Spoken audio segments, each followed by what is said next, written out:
你準備好未？今日我哋會用1日時間行完一整個禮拜嘅療癒旅程。如果你肯俾自己呢個時間，我保證你聽完之後會對點解我成日咁難過有完全唔同嘅理解，而且帶住具體嘅工具離開，唔再係空談。有冇試過 send 咗條信息俾人，顯示已讀，但對方遲遲唔覆，你個腦即刻開始跑馬燈？係咪我講錯嘢？係咪我煩到佢？係咪佢嬲我？係咪佢唔中意我呢？個心好似被人抽住咁，由喉嚨頂沉到落位，手仲有啲震。你忍唔住又 send 多條 follow up， 喂，得閒覆下我。跟住又後悔，驚自己太煩，但係又真係好不安。同時你個腦入面有把聲不停講，你唔夠別人好，你搞到一塌糊塗，你成為人哋嘅負累。收工前半個鐘，同事走過嚟話，唔好意思，你得唔得閒幫我睇下呢份 report？ 明明你好累，但你講唔到唔得閒。有人讚你，你第一個反應唔係感謝，而係佢係咪只係客氣？如果你有呢啲經驗，今日我哋會一氣呵成解決晒。我會帶你行過5個階段。第一，拆解你點解會將已讀不回解讀成生存威脅。第二，揭露把你好廢嘅聲係邊個。第三，教你設立界限唔使道歉。第四，自己做自己嘅父母，補返童年欠嘅愛。最後，建立你嘅內在安全基地，令你再唔需要靠任何人認同。呢個係馬拉松式嘅心靈整理。準備好一杯水，個舒服嘅位置，我哋開始。我係 Lawrence， 今日我哋深度拆解愛爾蘭心理治療師莎拉克羅斯比嘅《為什麼難過的總是我》。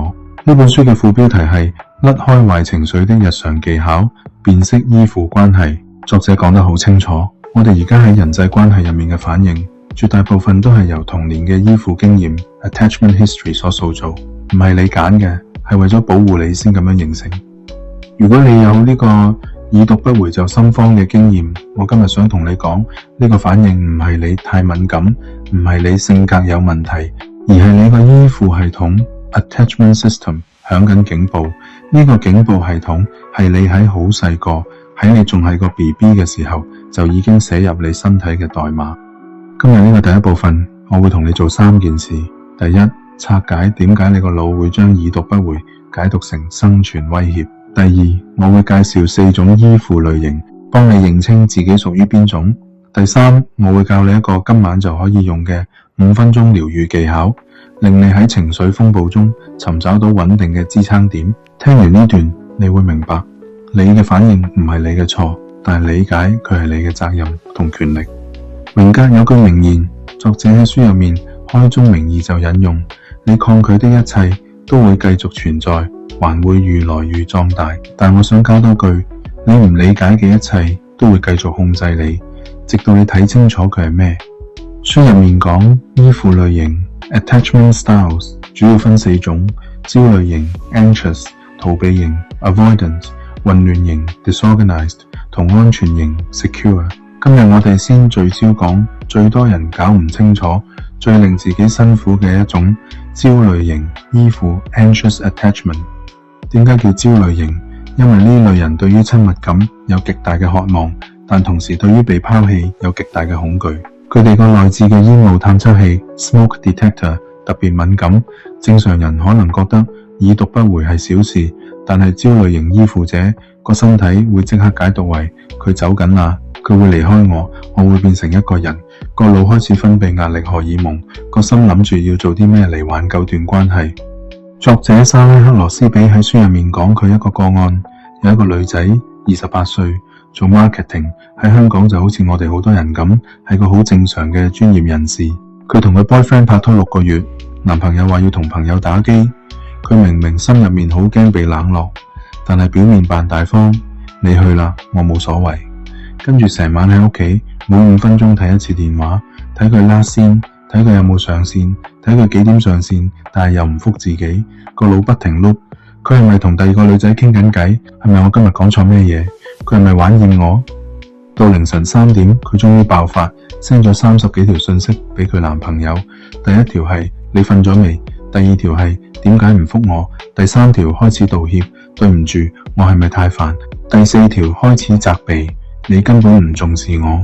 最後1條係我哋唔使再見面啦。跟住第二朝醒返，後悔到想搵個窿捐。但係呢個模式佢由第一個男朋友開始，重複咗10年。呢個就係焦慮型依附嘅典型循環，觸發 trigger 焦慮升級抗議行為 protest behavior， 即係 send 大量信息、質問、威脅分手，但其實唔想分短暫，安心、羞恥同後悔，下次再嚟過。點解會咁？作者解釋得好清楚。焦慮型依附通常喺童年形成，照顧者嘅回應好 inconsistent， 有時好熱情，有時好冷漠，有時好長時間先至理你。個小朋友為咗生存，發展出一套雷達系統，我要不停監測照顧者嘅情緒，我要好快察覺佢哋會唔會走，我要主動出擊先至會得到愛。呢個策略喺童年係保護機制，但係帶入去成人關係就變成災難。香港嘅職場文化同家庭文化特別容易養大焦慮型依附。你諗下，細個嗰陣，阿爸阿媽係咪成日講你再唔聽話我就唔要你，你乖先至錫你，你要考到第一先至帶你去海洋公園？呢啲都係 conditional love， 有條件嘅愛。個信息好清楚，你本身唔值得被愛，你要做啲咩先至換到愛。所以當對方已讀不回，個內在小孩 inner child 就覺得我做錯咗嘢，我唔夠好，我要做啲咩嚟補償。沙拉克羅斯比提出嘅第一個工具叫做覺察觸發點 identifying triggers。 佢話當你感到情緒突然升溫嗰陣，你要問自己3個問題。第一，我而家個身體有咩感覺？係咪個心口翳？係咪個胃抽緊？係咪個拳頭捏實咗？身體唔會呃人，情緒一定會喺身體留下痕跡。第二，呢個感覺似咩？係咪似以前嘅某個經驗？例如係咪似細個嗰陣，阿媽成日應承收工帶嘢食返嚟，但又成日唔記得，你由放學等到瞓着都等唔到。第三，如果呢個情緒係一個警報，佢想提醒我啲咩？係咪提醒我好驚被忽視？係咪提醒我好驚被拋棄？呢3個問題就係5分鐘療癒嘅核心。你唔需要1個鐘頭嘅心理治療，你只需要停低5分鐘，同自己身體對話。作者講呢個叫做由自動導航模式 autopilot 切換去手動駕駛模式。我記得我自己嘅一次經歷，大概係10年前，我喺一間貿易公司做緊品質管理，有個同事係另一個部門嘅經理，佢 send 咗個 email 俾我，質疑我哋 QC 嘅標準。我當時個反應係即刻個心沉咗落去，手震，然後想即刻打長文 email 解釋，想 apologize， 想話我錯咗我改，但我停咗一停，問自己我做錯咗咩？其實我冇做錯，我只係執行緊公司既定嘅標準。點解我會想道歉？點解我會覺得我要為咗自己嘅存在而道歉？後來我先明白，我細個嗰陣屋企成日強調要做到100分先算好，錯1點就係廢。所以長大後，當老細問呢個數點解係咁，我個內在細路就覺得我被揭穿咗，我唔夠好，我要即刻解釋到佢滿意先至安全。呢個就係依附關係嘅力量，佢唔係單單影響你拍拖，佢影響你職場上嘅溝通，你同上司嘅關係，你同客嘅關係，你同朋友嘅關係。你會發現你成日吸引同一類型嘅人，成日重複同一類型嘅衝突，成日喺同一個位跌倒，呢個就叫做強迫性重複 repetition compulsion。 沙拉克羅斯比講得好，依附類型唔係命中注定，佢係可以改變嘅，但係第一步係要認清你而家喺邊。作者建議讀者做一個練習，寫低你最近3次感到強烈情緒波動嘅人際互動，然後標記翻當時你個身體有咩反應，你嘅第一個念頭係咩，你之後做咗咩行為，結果係點。例如你可能寫星期一老闆喺會議上話我份 report 做得唔夠詳細，我即刻個心口痛，覺得佢唔滿意我，覺得佢會炒我。我之後成日復盤嗰個會議，想如果我當時講多句咩就好，結果我成晚瞓唔着，第2日請病假。當你寫低呢啲，你會開始睇到模式，你會發現你嘅反應同現實係唔成比例嘅。老闆只係講一句唔夠詳細，你解讀成我會被炒，呢個就係觸發點嘅威力，佢將過去嘅恐懼投射喺而家。所以呢個部分嘅行動方案非常簡單，但係非常有效。當你今晚收工返屋企，或者喺等緊地鐵嗰陣，打開你個電話嘅 notes， 或者攞張紙寫低最近3日有邊次人際互動令你好唔舒服，唔需要好長，3句就得。咩事？我點反應？我身體咩感覺？作者講呢個練習嘅目的唔係要你批判自己，而係要建立覺察肌肉 awareness muscle， 好似做 gym 咁，你做得越多，你越能夠喺情緒風暴嘅當下尋找到一個穩定嘅支撐點 anchor， 停一停，諗清楚先至做反應。香港人好忙，我哋好少會停低問自己我而家點，我哋成日 push through， 頂住個情緒繼續做嘢。但係莎拉克羅斯比提醒我哋，你頂得住一時，頂唔住一世。我哋成日講情緒管理，但係管理嘅前提係理解。如果你唔知道你個火警鐘係因為真嘅火，定係因為燒焦麵包，你會成日拉錯咗個警鐘，或者啲人當你神經過敏。好消息係安全型依附 secure attachment 係可以後天學習嘅。即使你童年係焦慮型，你可以透過被看見 being seen， 被安撫 being soothed 同安全感 secure base 嘅經驗嚟 rewiring 你個腦。但係點解我哋明知道自己焦慮都係控制唔到個反應？因為你個腦入面仲有另一個機制。我哋而家進入第二階段，內在霸凌者。你而家靜一靜，聽下把聲，唔係我依家講嘢嘅聲，係你個腦入面嗰把不停講嘢嘅聲。把聲最近同你講過啲咩？係咪你唔教別人好？你搞到一塌糊塗？你成為人哋嘅負累？定係你肥咗，着咩都醜？你講嘢好悶，人哋同你食飯只係找你做陪襯。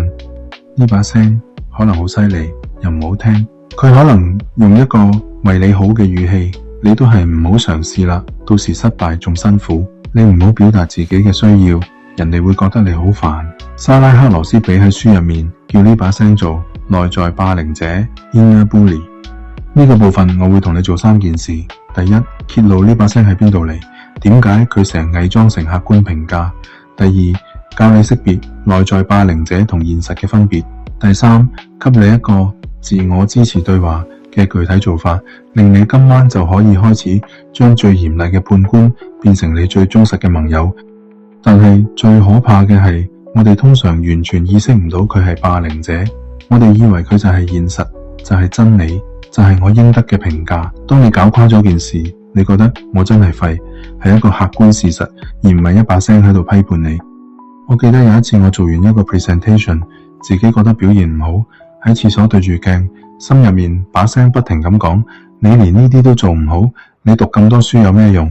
你遲早俾人發現你係個水貨，遲早俾人炒，你根本唔夠班做呢個位。我當時嘅感覺係，如果我唔係咁難過，就代表我唔夠認真，我唔夠專業。第二日返工，我對住啲同事好卑微，成日 apologize， 驚人哋發現我係個騙子。後來我先明白，把聲根本唔係客觀評價，把聲係由邊度嚟。莎拉克羅斯比解釋，內在霸凌者通常係由過去重要嘅照顧者、權威人物或者痛苦嘅經驗內化而成。我細個嗰陣，阿爸係一個完美主義者，佢成日話，你冇攞到90分就係唔夠努力，你做錯一次就係唔夠專心。我將佢嘅聲吞咗落肚，變成我自己嘅聲。書入面講呢個內在霸凌者其實都係一種保護機制，個原始邏輯係，如果我自己先鬧自己，如果我自己先承認我係廢，咁當外人鬧我嗰陣就冇咁痛，係一種預防性自我攻擊。但係代價係咩？代價係你終日活喺一個自我批判嘅牢籠入面，永遠唔夠好，永遠唔夠安全，永遠唔值得被愛。答案唔係叫你正面思考，唔係叫你講我係最棒嘅。莎拉克羅斯比有一個更聰明、更有效嘅方法，而且你只需要一個問題就可以開始。作者提出嘅工具叫做自我支持對話 （self-supporting dialogue）。呢個唔係簡單嘅正面思考，唔係我係最棒嘅嗰啲廢話。相反，呢個係基於現實、基於同理嘅對話。去建議一個具體做法。當你把聲又出嚟鬧你嗰陣，你試下寫低佢講緊咩。例如你可能寫把聲話，我今日 presentation 做得好差，我成為人哋笑柄，我應該辭職。跟住問自己，如果我最好嘅朋友同我講呢啲嘢，我會點同佢講？我諗你會講，喂，人誰無過，一次 presentation 唔代表你嘅價值，你過往嘅業績證明你係有能力嘅，下次準備好啲就得啦，唔使為咗一次錯誤就否定自己。呢個就係自我支持對話。你要學識做你自己最好嘅朋友，而唔係最嚴厲嘅判官。作者講得好好，我哋對自己嘅苛刻程度通常遠超於我哋對任何人嘅苛刻。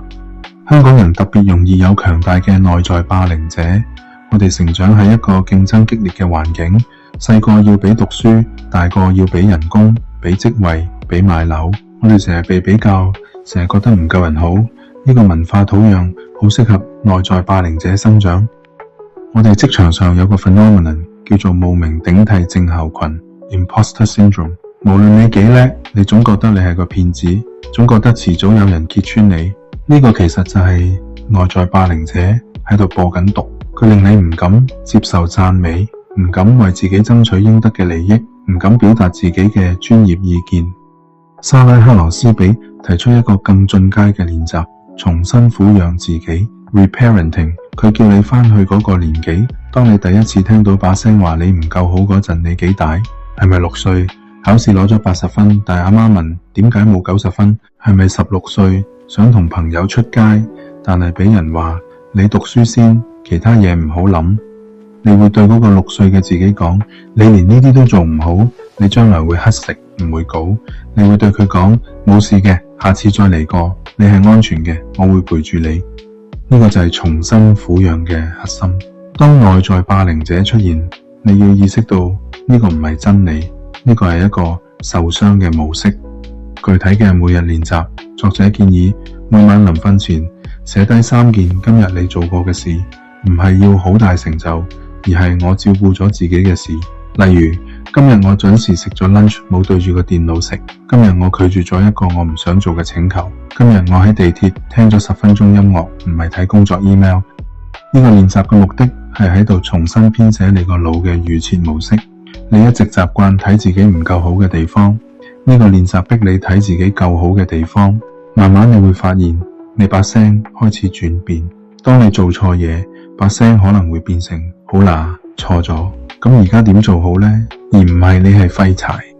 我記得有一次喺 coaching 課程，有個學員分享，我終於明白我嘅內在霸凌者其實係我阿媽，不過係一個好驚、好慌張嘅版本。佢驚我失敗，所以不停咁警告我。呢個洞察好重要，因為你會發現好多時內在霸凌者背後嘅動機都係恐懼，都係保護。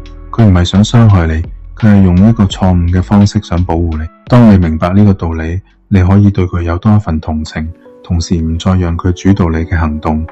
呢個部分嘅行動方案，當你把聲又出嚟鬧你嗰陣，你就問佢，你係咪好驚我會點？跟住用你最好朋友嘅語氣回應個恐懼。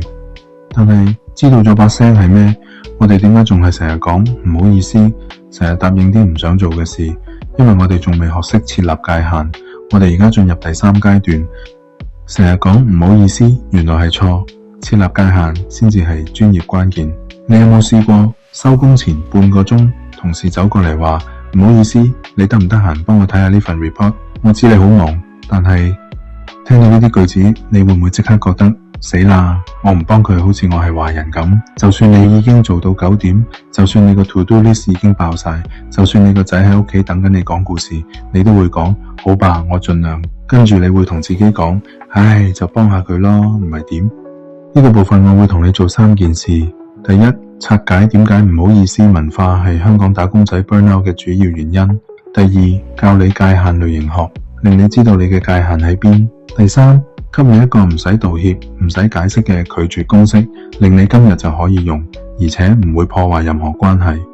今日我哋講嘅係莎拉克羅斯比書入面最多香港人需要聽嘅一課，設立界限 boundaries。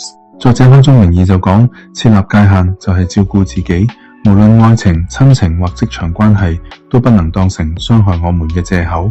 呢句話喺香港文化入面係極之激進嘅，因為我哋成日被教要順從、要配合、要唔好搞到大家唔開心。界限係咩？界限唔係牆，唔係用嚟隔絕人嘅。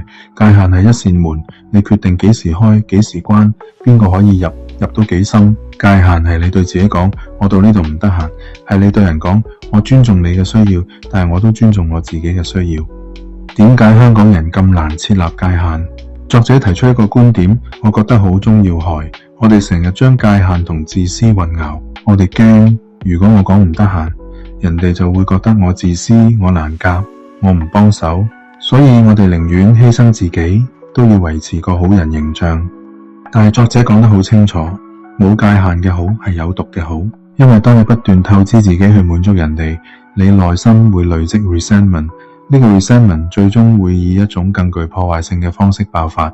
你可能突然爆喊，可能突然大發雷霆，可能突然話我唔做啦，或者你成日對人冷淡，表面答應，但係心入面又扮冇所謂。呢個就叫做被動攻擊 passive aggressive， 係最破壞關係嘅行為之一。我記得喺我職涯早期，我係一個好好先生，咩人都揾我幫手，我唔識講，唔得閒。有次一個其他部門嘅同事成日都係臨收工先至攞啲嘢嚟叫我幫手做，話好急，明天要。我明明自己都有嘢做，但我都係講好吧。結果我成晚留喺公司做到10點，佢就準時6點走人。第二朝佢攞杯咖啡慢慢嘆，我就成日紅貓眼。最搞笑係咩？係有一次我終於病咗，請咗日假，返嚟嗰陣個同事居然同我講：吓，你請假？嗰份嘢我等到而家嚟，你點解唔預早同我講你要請假？我當時個感覺係憤怒，但係又內疚。我憤怒佢唔識感恩，但我內疚我令佢失望。呢個就係冇界限嘅代價。你嘅沉默，你嘅好吧，你嘅冇所謂，係喺向對方發出一個訊息：你可以繼續咁對我唔會出聲。你可以將你嘅責任推俾我，我會接受。你嘅需要永遠優先過我嘅需要。沙拉克羅斯比提出一個設立界限嘅框架，我覺得超級實用。佢叫佢做界限類型學 （boundary typology）， 分4種：物理界限 （physical boundaries）， 你嘅時間、空間、身體。例如我 lunch hour 唔開會，我要食飯。情緒界限 （emotional boundaries）， 你唔需要為其他人嘅情緒負責。例如同事因為你做唔到嘢而嬲，係佢嘅情緒，唔係你嘅責任。你可以同理佢，但係唔需要解決佢個嬲。思想界限 （intellectual boundaries）， 你嘅意見、信念、價值觀值得被尊重。任何人都冇權利因為你有唔同意見而貶低你。性界限 （sexual boundaries）， 你嘅身體自主權，任何時候都可以說不。點樣設立界限？作者提出一個清晰而有禮嘅拒絕 （clear and polite refusal） 公式，唔使 apologize，唔使 over-explain， 錯誤示範，唔好意思，我都好想幫你，但我今日真係好忙，我手頭有好多嘢做，老闆又催我實在係做唔到，真係對唔住，下次我先幫你好唔好？呢個講法係喺度乞求人哋嘅諒解，係將權力交咗俾對方，正確示範。我今日唔得閒幫你，呢個我手頭有其他優先事項，就係咁，唔使講對唔住，唔使講我都好想幫你，唔使解釋你有幾忙。你嘅時間係你嘅，唔需要向任何人申請。好多人驚講咗唔得閒之後，對方會嬲。沙拉克羅斯比話：你要區分行動 actions 同說話 words。如果對方真係因為你設立界限而嬲，呢個係佢嘅情緒，唔係你嘅責任。而且好多時對方嬲係因為佢以為你設立界限係例外，而唔係常態。當你一致地設立界限，對方會慢慢明白。你唔係唔幫手，你係有自己嘅優先次序。香港職場有個現象叫做緊急佔領 （emergency occupation）， 啲人成日都話好急，令你覺得如果你唔即刻幫手，你係個壞人。但係你要問自己，如果我唔幫，係咪世界會末日，定係只係佢會唔方便？大多數情況下，所謂緊急係因為對方自己嘅時間管理唔好，而唔係真正嘅危機。你幫佢係喺度獎勵佢嘅混亂，同時懲罰你自己嘅有條理。情緒界限方面，作者提出一個重要概念：情緒投射 （emotional projection）。好多時，當有人對你發脾氣，佢係將自己嘅情緒投射喺你身上。佢唔係真係嬲你，佢係嬲自己嘅處境，嬲自己嘅無力感。但係你係最近嘅目標。具體嘅做法叫做情緒歸還 （emotional return）。當有人對你發脾氣，你可以喺心入面講：呢個係佢嘅情緒，唔係我嘅責任。我可以同理佢，但係我唔需要攬埋佢嘅情緒。呢個唔係冷漠，係健康嘅 detachment。唔要做情緒海綿，吸晒所有人嘅負能量。我哋成日講同理心 empathy， 但係作者提醒我哋，同理心唔等於攬埋上身。你可以明白對方難處，但唔代表你要為佢嘅難處負責。呢個係同情 compassion 同共醫 enmeshment 嘅分別。呢個部分嘅行動方案，今日試下講一次。我唔得閒，唔使道歉，唔使解釋，就係咁，感受下個感覺，感受下對方嘅反應。你會發現世界唔會末日，關係唔會破裂，但係你嘅自尊會悄悄升高一格。但係設立界限需要力量，呢個力量嚟自邊度？嚟自你相信自己值得被保護。呢個就帶我哋進入第4階段，重新撫養自己。你有冇試過做咗一件好嘅事，但係個腦第一個反應唔係我做得好，而係咪夠好？係咪有人會批評我？你有冇試過有人讚你，你第一個反應唔係感謝，而係佢係咪有目的，或者佢係咪只係客氣？如果你有呢個反應，唔係你謙虛，唔係你低調，係因為你童年接收到一個訊息，你本身唔值得被愛，你要做啲咩先至值得被愛，你要叻先至會被錫，你要滿足人哋嘅期望先配得到關心。呢啲訊息寫入咗我哋嘅神經系統，變成我哋嘅預設設定。呢個部分我會同你做3件事。第一，解釋點解重新撫養自己 Reparenting 唔係自我安慰，而係有神經科學支撐嘅改變方法。第二，教你健康童年嘅4個要素，同埋點樣自己補返。第三，給你一個內在小孩對話嘅具體練習，令你今晚就可以開始 rewiring 你個腦。莎拉克羅斯比喺書入面講，如果你童年缺乏足夠嘅安全依附、肯定、同理，而家你成年咗，你可以做自己嘅父母，你可以俾自己一個遲來嘅童年。呢個唔係單純嘅自我安慰，唔係食餐好嘅嘢獎勵自己咁簡單。呢個係一個系統性嘅內在工作，係要 rewiring 你個腦，改寫你對愛同價值嘅理解。榮格講，你所抗拒的一切都會繼續存在。好多人抗拒面對原生家庭嘅傷，覺得過去嘅就算啦，講咁多有咩用？但係作者話，你唔面對唔代表佢消失，佢會以另一種方式出現。你會發現，你對住自己個仔女嗰陣，會講返同一啲說話；你對住自己嗰陣，會用同一種嚴苛。書入面講，健康嘅童年需要4個要素：被看見 being seen， 被安撫 being soothed， 安全基地 secure base， 被慶祝 being celebrated。 被看見係咩？係當你難過嗰陣，有人話我知你而家好難受，呢個 feeling 係真實嘅，而唔係話唔好喊啦，有咩好喊？被安撫係咩？係當你跌親嗰陣，有人唔係即刻話男子漢大丈夫，而係話跌親好痛係咪？媽咪喺度，我知你痛。安全基地係咩？係你知道無論你做咩都有人接住你，你可以冒險，因為你知道如果失敗有人喺度被慶祝係咩？係你開心嗰陣有人同你一齊開心，而唔係話唔好咁得意忘形。好多香港人嘅童年，呢4個要素都缺少一個或多個，唔係阿爸阿媽唔愛你，係因為佢哋自己都冇人教過點樣做到呢4件事，佢哋只係將佢哋自己嘅創傷傳遞落嚟。重新撫養自己有2個面向，自我侮辱 self-mothering 同自我撫育 self-fathering。自我侮辱係溫柔、接納、安撫。當你辛苦嗰陣，你對自己講，就好似一個好媽媽咁，話你辛苦啦，我知你好努力，呢個 feeling 係 normal 嘅，我會陪住你。當你月經痛，如果你係女性，你唔係 push through 話死唔去就得，而係話我而家需要休息，呢個係我身體嘅需要。自我撫育係保護、設立界限、提供結構。當有人對你唔公平，你會為自己出聲。當你需要做一個困難決定，你唔係問人哋會點諗，而係問呢個對我嘅長遠利益係咩？具體嘅練習叫做內在小孩對話 Inner Child Dialogue。作者建議你閉上眼，想象你細個嗰陣係7歲定係10歲，喺一個令你好唔舒服嘅情景入面。例如你考試考唔好，阿爸阿媽好失望，你覺得自己係廢柴。跟住你作為現在嘅成年人，走入去嗰個場景，對住嗰個細路仔講話，你可能會講，我知你而家好驚，好唔安全，但係你嘅價值唔係由分數決定。我而家喺度，我會保護你，你唔使再驚。呢個練習聽落好傻，但係神經科學證實呢種 self-talk 可以啟動大腦嘅自我安慰系統，降低壓力荷爾蒙。你其實係喺度 rewiring 你個腦嘅預設定。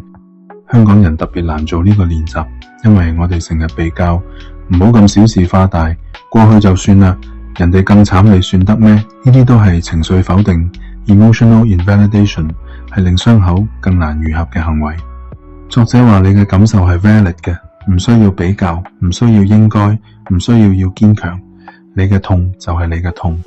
我記得有一次我做咗呢個練習，想象自己係8歲，考咗全班第3。阿爸話點解唔係第一？我對住嗰個8歲嘅自己講，你已經做得好好，你嘅價值唔係由分數決定。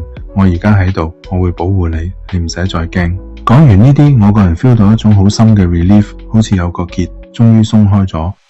呢個部分嘅行動方案，今晚瞓前閉上眼，想象你細個嗰陣最唔開心嘅一個時刻，唔需要好長，30秒就得。跟住用你最好朋友嘅語氣對住嗰個細路仔講一句話就一句。作者仲建議建立滋養儀式 nourishing rituals， 呢啲唔係獎勵，而係基本照顧。就好似你會確保你個小朋友食飯瞓覺有玩耍時間，你都要確保你自己有同樣嘅基本照顧。可能係每日10分鐘嘅靜默，可能係每周1次嘅散步，可能係每晚1杯熱茶。唔係因為你賺到，而係因為你值得。當你開始滋養自己，你會發現一個轉變，你再唔需要靠有用嚟證明自己值得存在。呢個就帶我哋進入最後階段，建立內在安全基地。嚟到最後一部分，我哋要講一個最關鍵嘅轉化，點樣將拒絕 rejection 重新定義為選擇 choice， 同埋點樣建立你嘅內在安全基地 internal secure base。今日係將之前講嘅一切整合起嚟，幫你建立一個最重要嘅能力。無論外在世界點變，你都可以係自己最穩固嘅根基。呢個部分我會同你做3件事。第一，拆解點解怕拒絕人，其實係一個關於自我價值嘅深層問題。第二，教你選擇架構 choice architecture， 令健康嘅選擇變成你嘅預設。第三，給你一個建立內在安全基地嘅具體步驟，令你唔再需要靠任何人嘅認同嚟感到安全。莎拉克羅斯比喺書入面講，好多人怕拒絕人，係因為我哋將拒絕同關係破裂掛鈎。我哋覺得如果我講唔得閒，對方就會嬲我，離開我，唔再鍾意我，所以我哋寧願委屈自己，都要維持個好人形象。但係作者提出一個重新框架 reframing， 拒絕唔係我唔幫你，而係我選擇優先照顧自己嘅需要。呢個分別係微妙但係革命性嘅。拒絕係聚焦喺對方，我令你失望，我欠你個解釋。選擇係聚焦喺自己，我知道我嘅需要，我選擇尊重佢。我記得喺我職涯早期，我好難講唔得閒。我覺得每一個請求都係一個測試，測試我係咪夠好、夠有用、夠值得被留喺呢個團隊。結果我做到 burnout， 做到 resentment， 做到最後連好都講得好勉強，令個氣氛更差。後來我先明白，我唔係怕拒絕人，我係怕被拒絕。我驚如果我唔夠有用，人哋就唔要我。呢個係依附創傷嘅直接表現。作者提出選擇架構 choice architecture， 呢個係行為科學嘅概念，應用喺個人生活入面，就係點樣 set up 你嘅環境同你嘅習慣，令健康嘅選擇係最 easy 嘅選擇。例如你可以喺電話 set 一個界限提醒，每日6點後唔覆 work email， 除非係真正緊急。你可以喺日曆 block 咗你嘅 family commitment， 令人哋 book 唔到你嗰個時間。你可以練習一個唔嘅句式，背到滾瓜爛熟。我今日唔得閒幫你呢個，我手頭有其他優先事項。練習到滾瓜爛熟，令講唔變得容易過講好。另一個重要概念係內在安全基地 internal secure base， 呢個唔係一個地方，係一種狀態。當你建立咗內在安全基地，你唔會因為有人唔中意你，你就覺得你要消失。你唔會因為人哋拒絕你，你就覺得你冇價值。你變成你自己最穩固嘅根基。點樣建立？作者話係要整合成個旅程嘅練習。當你感到焦慮、依附、觸發，你聆聽把聲，內在霸凌者，你設立界限，界限設立，你安撫自己，重新撫養，你重新框架，拒絕變選擇。每一次你完成呢個循環，就係內在安全基地嘅建設過程。每日嘅 check in 係一個30秒嘅問題。我而家點？唔係我今日做咗咩，唔係我完成咗幾多嘢，而係我而家嘅身體感覺係點，我而家嘅情緒係點，我而家嘅需要係咩？呢個問題好簡單，但係好多香港人從來唔問自己。我哋成日問我做咗咩，但係從來唔問我係點。呢個 check in 就係喺度練習同自己嘅內在連結。當你alarm響，你唔係即刻跳起身去睇電話，而係先問自己我而家點。當你食 lunch， 你唔係對住電腦食，而係先問自己我而家點，我係咪餓，我係咪累，我係咪需要一個人靜下。作者話呢個就係由反應到回應 from reacting to responding 嘅轉化。你唔再係 automatic 地對外在刺激作出反應，而係 conscious 地選擇你嘅回應。香港職場文化成日推崇快速反應，即刻答到，唔使諗就做到。但係心理治療嘅智慧係越急越要停一停。呢個停一停唔係軟弱，係力量。呢個就係 Mini Therapy 嘅書名嘅意思。你唔需要1個鐘頭嘅 meditation， 你唔需要每日做瑜伽，你只需要每日5分鐘問自己我而家點。榮格講，你所抗拒的一切都會繼續存在，還會越來越壯大。呢個旅程我哋講咗好多，抗拒承認自己係焦慮型依附，抗拒面對內在霸凌者，抗拒設立界限，抗拒面對自己嘅情緒，抗拒承認童年嘅傷，因為我哋驚痛。但係作者莎拉克羅斯比較我哋，當你停止抗拒，當你開始接納，個力量就會流轉。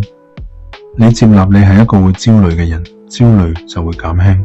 你接納你需要界限，界限就會變得自然。你接納你童年唔完美，你就可以開始療癒。今日嘅行動方案係整合成個旅程嘅學習。第一，每日30秒 check in 我而家點。第二，當你感到情緒升溫，問自己覺察觸發點3問。第三，當你把聲出嚟鬧你，用自我支持對話回應。第四，當有人請求你幫手，先問自己我而家有冇能量，先至決定係咪幫。呢4個步驟就係你嘅內在安全基地嘅日常維護。你唔需要做到完美，你只需要做到一致。每一次你選擇聆聽自己，每一次你選擇設立界限，每一次你選擇安撫自己，你就係喺度建設你嘅內在安全基地。最後我想用莎拉克羅斯俾書入面嘅一句話作結：你值得被愛，不是因為你做了什麼，而是因為你存在。呢句話係成個旅程最重要嘅一句話，唔係因為你夠叻，唔係因為你夠有用，唔係因為你滿足咗人哋嘅期望，係因為你存在。每一次你感到情緒波動，停一停，問自己我而家點。呢個簡單嘅問題就係改變嘅開始。記住，難過唔係你嘅錯，但係理解點解難過係你嘅責任同權力。依附模式可以改變，內在霸凌者可以轉化，界限可以設立，童年可以重新撫養。你可以成為自己最穩固嘅根基。